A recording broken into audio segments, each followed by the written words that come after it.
الحمد لله على نعمة الإسلام وكفى بها من نعمة،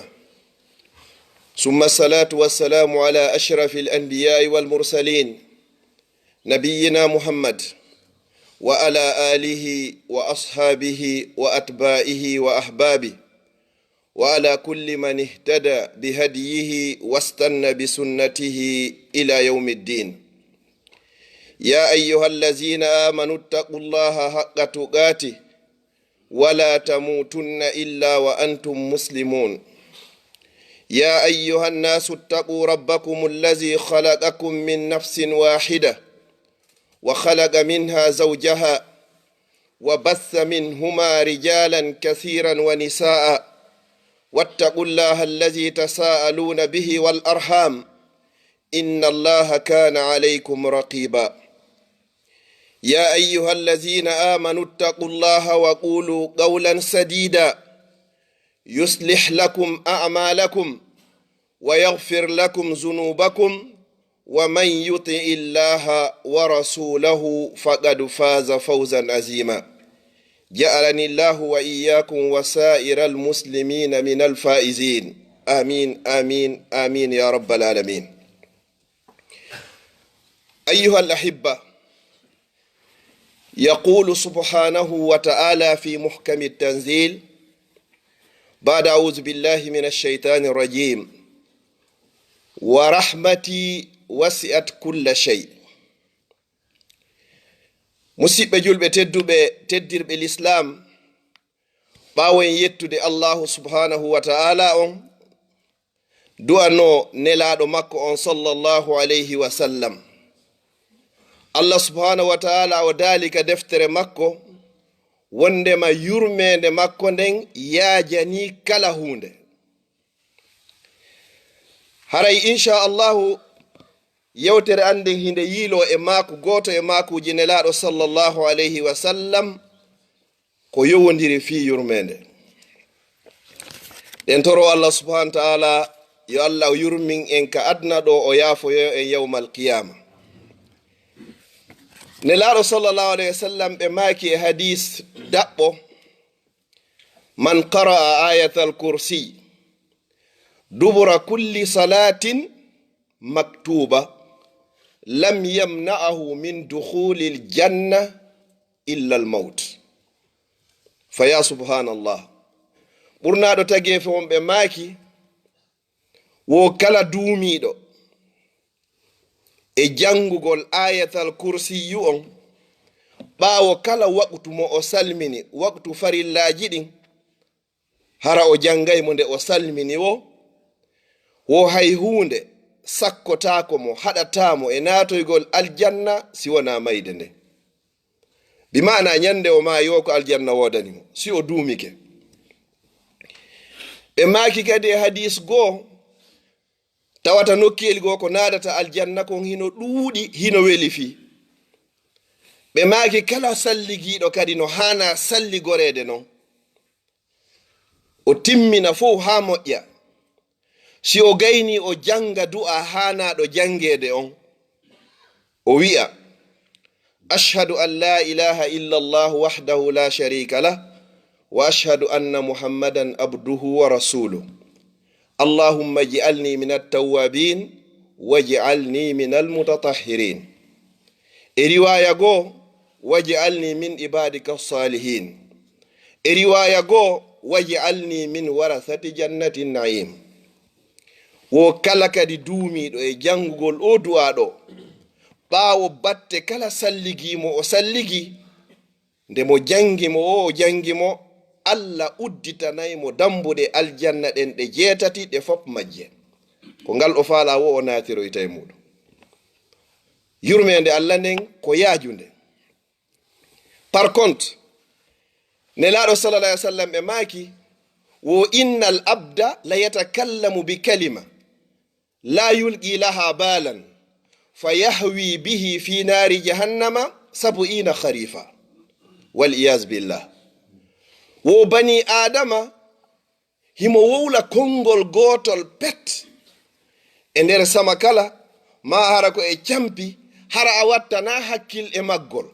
an ko jogitorɗa ko sama kala wonne ma ɗum ɗon hay hunde a considéra sabu ngol konngol gotol ngol wowluɗa ɗon Allah tippinoyama o naadoyama nder yiite jahannama embere ka yarete duuɓi 90 laakara sabu konngol gotol e campi e awmodiro e téléphone e ko a wattanta hakkil sabu ɗum ɗon naɓa ma toon few ɗum ɗa ko pihun kun wowlata tawata ƴettatama minute goto dambuɗe aljanna fof udditanoma kunɗa ko pihun kun jangata ayatal kursi ƴettatama minitaji 2 hara ñande mayɗa wo ko aljanna kono hiɗa wowla jaga konngol gotol kadi hara wattana hakkil surtout e ndimu bani adama goɗɗo no ara wowla fi goɗɗo ɗo kaarijo himo moƴƴi kaarijo himo kelɗi kaarijo ko aaden o wowla o mantamo ha sabu konngol ma gotol jortidira ɗum ɗon foppu ka leydi ko ɗin konnguɗi ukkoyta goɗɗo e nder yiite jahannama hara wanda ko no naadi mo yiite o inna on non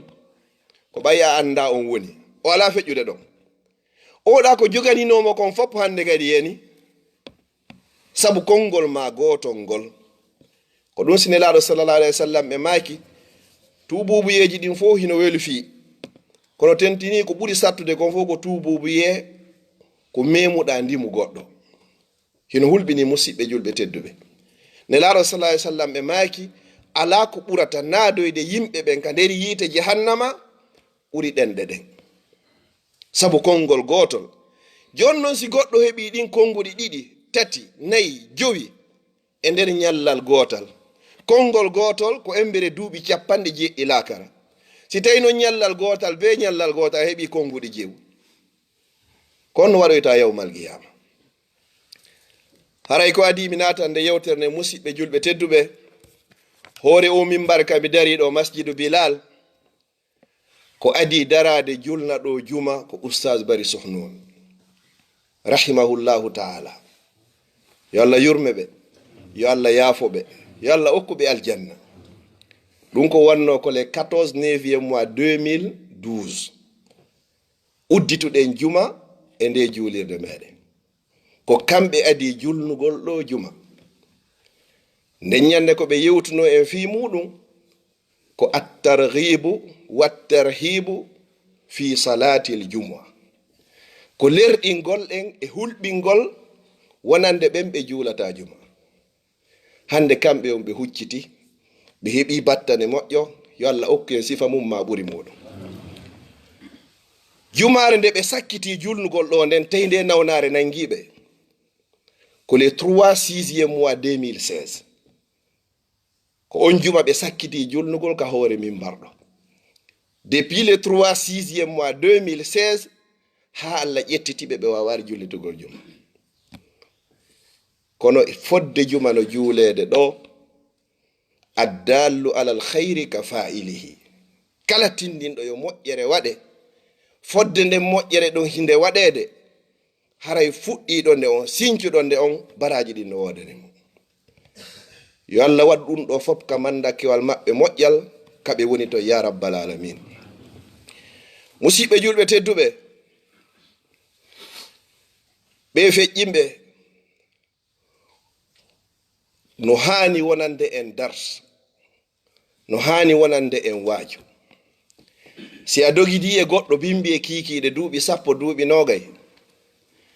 a seeditiki ha on rapama e kaydi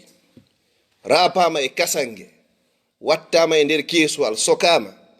a seeditiki ha ngal ɗum pellet ngal woni ka nder leydi si wontigi arti no hani dartugol hoore muɗum musidɓe julɓe tedduɓe fatagol ɓeɗo no hani wonande en sabu ko ɓurtata en feppingol no hani wonande en sabu ko ɓurtata en addugol yurmede e giggol hakkundeji meɗen fatagol ɓeɗo no hani wonangol en sabu ko ittata konnagu e hasidankaku e ajindirangol hakkundeji meɗen ko dogaɗo kon fuu ko ɓe dogi fi kon fuu hande tawata ko wallirtemɓe kala giɗo maɓɓe ko fiyo ɓe hewtitoy ka werde maɓɓe sakkitinde ko yo neɓu ha neɓa juuta ha juuta ko enen ɗo maapi hande kadi kamɓe ɓe mabaki min wonɗo e wolde ɗo e onon jentiɓe lamɓen est ce que enen kadi en heɓa sifa koɓe heeɓi kon ko nelaɗo sa sallam makuno ko makko baɓe capantato ma temettato no ardi riwayaji ɗin du'anike goɗɗo fotti konngol gotol e hoore makko Allah yafotomo kala ko woni ley ton kon bo be men no hani mapade fesa wulla kene e gundo nyande ko wiyete wonki ɗum yalti e ɓandu ndun nde ɗum no yalta koye hoore hon ɗum woni ko yaltinta kono no hulɓinani bani adam anduɗo wuuri maaye yo waalodo e annuye si weeti bimbi mi waɗay kaarijo ko boni a anda si bimbi tawete no hulɓinani bani adam waalo dagol e mone goɗɗo ka o wirtoto ka o soñjoto ka o hoyata ka o jasata hara ko ɗum waalodoɗa e muɗum waalodugol e ittugol mone mawɓe men ɓe maakay kala ittuɗo mone o waaloday e ninse mo beeno hani ɗum hulude ɗum ɗo ka waaliɗa ɗon malakul mawti no waawi arde tawa ma ɗon o ƴettitama ɗon neɗɗo fof neɗɗo si adna on lanni ko anni e mo waaloduɗa on ko on Allah hasiboyema e muɗum jonno ko anni e bonɗo ɗo woni ko waaloduɗa sa mayidi e ɗum ɗo ko honɗum innoyta joomi ma yawmal qiyama nelaɗo sallallahu alayhi wa sallam ɓe maaki law ya'lamu lmumin ma inda allahi min annima warrahma wosi tawi julɗo law ya'lamu lmuminu ma inda allahi min al uquba afwan si tawi julɗo hino anduno ko Allah jogi e façon ji lette wo matami min jannatihi ahad goto sikkatano heɓayno aljanna tellement ke ko Allah jogi façon letteji no lettiroyta bani adama yawmal qiyama ngo jogi malaikaɓe o waɗanaɓe nanɗe noppi fiyoɓe nanu ko ɓe nanata wo ɓe lettata neɗɗo on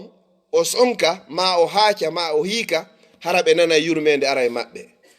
ko ɓe nanata wo ko yamirore subhanahu wa ta'ala o andi Allah no inni ka Qur'an to o galu ya maliku liyaqdi alayna rabbu qala innakum makisun hay hunde ɓe nanta sina yamirore jo jon non woosi julɗo on no anduno façon noneji e lette ko Allah jogi ko mari ton wo sikkata Allah no mari yurmede o inni kadi noon walaw ya'lamul kafiru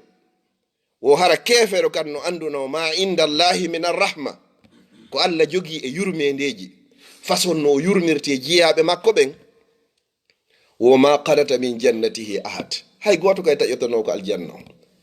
si ɗum ɗa yewtama sikka e aljanna o no weli fi si ɗum ɗa yewtama sikka natugol ngol hino metti fi ko baynal khawfi war raja on di koye woni hakkunde ko hulugol e jortagol tañƴino kadi la tagnatu min rahmatillah wata on tigi taƴo kono musidɓe julɓe tedduɓe bakkatuji ɗin fof ko ɓuri hulɓinade ko bakkatu mo goɗɗo woni wadde e hoore musidɗo muɗum ono metti tubude bakkatu no mawniri o hakkunde ma e Allah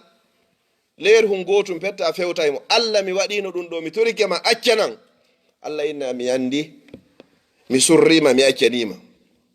kono koko bani adama waɗata ɗimmojo muɗum sonjamo kene e gundo wallahi ɗum no metti tubugol hino hulɓini yen aru jangen waajoɗen waajoniren juulen hajjen zakken hooren itten sadaka jokken enɗan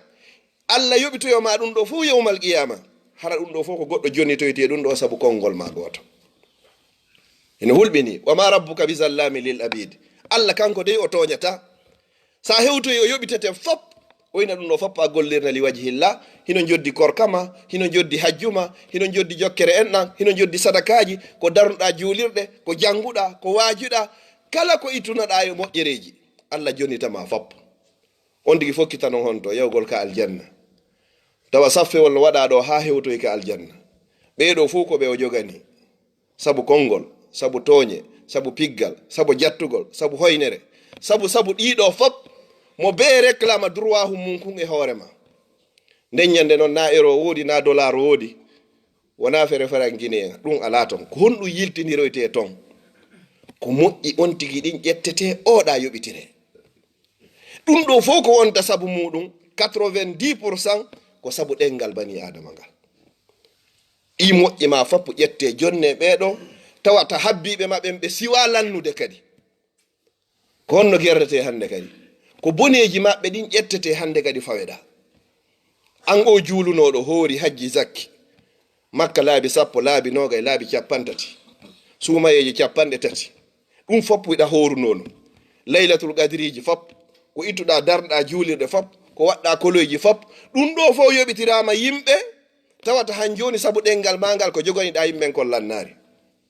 tawata goɗɗo no yarno beere bakkatu mum ko ɗum faweteɗa sabu ko wolnoɗamo goɗɗo no wujjuno bakkatu ɗum ko an fawete sabu ko wolunoɗamo goɗɗo no jeenuno bakkatu muɗum sabu ko toñuɗamo ko an fawete goɗɗo no ñamuno riba jambi jawdi al yatima toñi yimɓe ɗiɗo fof bakkatuji hara ko an fawete ɓeyna wolono nangemo ko honɗum watte ko khuzuhu fa khulluhu nangemo kolmbommo dumbommo summal jahima salluhu waɗonmo ka nder yite jahannama nder ton ukkomo nder ton sababu innahu kana la yuminu billahi lazim simo gomɗi noon ɗum o jogotono ɗengal makko ngal sabu konngol gotol pet naɓata goɗɗo ka yite jahannama o andi ɓe yarno jalkiti l'islam on e yewtino ɗo piiji 10 yaltinayɗi goɗɗo e nder l'islam fewnɗo a yiyey goɗɗo hara ko fanɗi o ko fanɗi o yalti e nder l'islam laabi 10 e nder ñallal hara o anda himo fija ɗon kono sa yi mo waɗi dolloke labaɗo o salligo o yawo juuloya o turoto woni o ɓanto o yaltino l'islamu few yaltina e l'islam ni mo ɓe no hani dartugol ɗi moƴƴa moƴƴa wattana hakkille majji surtout enen wuuruɓe occident ɓen sabu konngol kalima sama kalajo a memi yaasi mi jonnamo misal goɗɗo daro inna hara koye soobe makko woni ha si ɓe naati yiite mi anda haray ko mbo yata aljanna jente kongo si ɓe naati yiite on faamiɓe mi faandiɓe haray mi sikkano woodi yahawo aljanna Allah inniɓe naata yiide si ɓe maayi e muɗum an inna ɓeɗo ko aljanna yahata hara ko sama kala wonda ma hara koye soobe sabu piiji ko ɓe wonne wadde ko moƴƴi kon nelaɗo Allah subhanahu wa ta'ala ko daali ko kuntum khayra ummatin ukhrijat linnas ko ta'muruna bil ma'ruf wa tanhauna 'anil munkari wa tu'minuna billah si tawi iman on ala ton kala bani adama on ko golli e moƴƴereji no ɗi wayri woni wayri o hetta joddi muɗum ko aduna ga o mara yawmal qiyama Allah joni tetega fiya hettu moƴƴereji ɗin ko be yaada ka Allah e imanu billah kala no mo yaadare ɗum ɗon ton haray tigi tigi on hettoyta moƴƴere ton ko ɗum neɗɗo mo wona julɗo ke feero no sella ka o du'ane o torane Allah fodde o ma yaare toroɗa Allah yo Allah fiwnumo yo Allah naadumo ka l'islam sabu moƴƴereji ko wone wadde kon kono si yehi ha wonki hunko yalti taƴi lanni o duwantake si wona ɗum nelaɗo sallallahu alaihi wasallam du'antono bappa muɗum Aba Talib kono ɓay tu yehi ha ɓe gerdi ha wonki ko yalti o sintirari ɓay Sayyidina Ali ari inni nelaɗo baba maayi ko ɓe inno ko yahu iroyamo ko non konngol ngol yarata yaw ƴetta leydi watta e hoore makko par ce que woni hari marsari few konngol wowlete ngol fi on tigi tefano e yawmal qiyama ko be la ilaha illallah o yalta ka ɓernde hara on tigi no gomɗinimo kadi ko ɗum sinelaɗo sallallahu alaihi wasallam ɓe maaki man kana akhiru kalamihi la ilaha illallah dakhala aljanna kala tawata mo konngol mo sakkitingol ngol ko la ilaha illallah o naata e aljanna bi maana haysi o naato yiite kono o luttoyta Allah subhanahu wa ta'ala o décréto yey o inna akhriju fi nnari kullu man qala la ilaha illallah walaw marratan fi umri yaltinoy ka nder yiite jahannama kala wi'unoɗo la ilaha illallah e gurnam makko haysi tawi ko nde wotere haray mo andi konngol ngol riwaya gono ton kanelaɗo sallallahu alaihi wasallam ɓe maaki man shahida an la ilaha illallah wa anna muhammadan rasulullah wa anna aljannata haq wannaru haq wa anna isa kalimatullahi alqaha ila maryam wa ruhum min adkhalahu llahu aljannata ala ma kana min al amal wo kala on seediɗo ala reweteɗo e gonga nafa rewɗo on lorra mo rewari on si wona Allah o seedo muhammad sallallahu alaihi wasallam ko abduhu wa rasulu, o seedo annabi isa ko konngol ngol allah werli ɗum e nene maryam ko ruhu immorɗo ka makko, o seedo aljanna ko gonga, yiite ko gonga. woɗo so maayi allah naadoye mo aljanna e hoore kala golle ɗe o maayimo, si wona shirku. seediɗo ɗum ɗo noon watta shirku. sa seedike ɗum ɗo ko non woniri a watta shirku. ko ɗum joni noon gol konngol ɗo ko onti wowlata kon yo wattan hakkil e konngol kala yaltaygol. gollitira aya ka allah subhanahu wa taala on daali ma yalfizu, o ma ɗo ko tufidul umum, ma yalfizu min qawlin, ala wo e konngol yaltaygol illa ladayhi raqibun atid. sina no aynigol konngol malaikaɓe ɗiɗo wi'eteɗo raqibu e atid, ɓe winday si tawi ko moƴƴol, ɓe winday si tawi ko bongol kadi ɓe winday. jonno yonti ndaruɗi woni yaltinde ɗin, a sikkay ɓurɗi hewde ɗin ko ɗi moƴƴi, goɗɗi hara ko sama kala wonɗa e wowlirde ko kirɗingol fiyo yimɓe ɓen jalu, awa dow malaika ɓen on seedata, ɓe ronkata, ɓe gugata, ɓe ɗanotako, ɓe yahata fi paykoy, ɓe yahata hay hunde, ɓe resa sakko ko ɓe yaha nokkugo sappo gongol goo yalta hara ɓe ala ɗon, ɓe ñamata, ɓe yarata, ɓe ɗanotako, ɓe resata, ɓe yeddata allah. ko an tu woni ko ɓe ayni. a wonata e nokkil on sina hara hiɓe aynu ma. ko ɗum ɗon fof moɓidiroyte e yawmal qiyama, waɗe e kaydiri wotiri, ɓe inna ɗon allah ini wa amma man utiya kitabahu bi yaminihi, ma ɗum wa amma man utiya kitabahu bi shimalihi, ma ɗum wa amma man utiya kitabahu wara a zahari. on jonnitiroyaɗo ka ñaamo, ma ka nano, ma hara ka ɓawo keeki makko, jungo tufire ka reedu ngo yaltiroya ka ɓawo, hala ko toon jaɓiroyta talkuru kuuɗe maɗen. sabu honɗum, sabu konngol ngol pet, sabu ngal ɗengal ko ɗum si allah waɗi ngal e nder ngayka ka hunduko, o waɗi ñiiƴe ɗen ko sakko ɗon, sa ŋatiniri ñiiƴe ɗen ɗengal ngal ngal wowlata, sa fermi ɗon ha gayni a fermi tewni ɗin hande kadi ngal yaltata few. tere ɗen fop ko kangal tun waɗana tigi tigi on barriére ji ɗiɗi, baafe ɗiɗi ko sakkongal, hakke ko tawata ngal ukkay bani adama. hadis mo yallandino nelaɗo sallallahu alaihi wasallam o inni ene men nangitoroyte yawmal qiyamata sabu ko min woni wowlde kon. nelaɗo sallallahu alaihi wasallam ɓe maaki ala ko yimɓe ɓe suƴƴitiroyte ka nder yiite jahannama sina ko woni e to'ude ɗenɗe maɓɓe ɗen kon. mi torike subhanahu wa ta'ala on yo allah okku en battane moƴƴo. aqulu qawli hadha wa astaghfirullah li wa lakum fastaghfiruhu innahu huwal ghafurur rahim.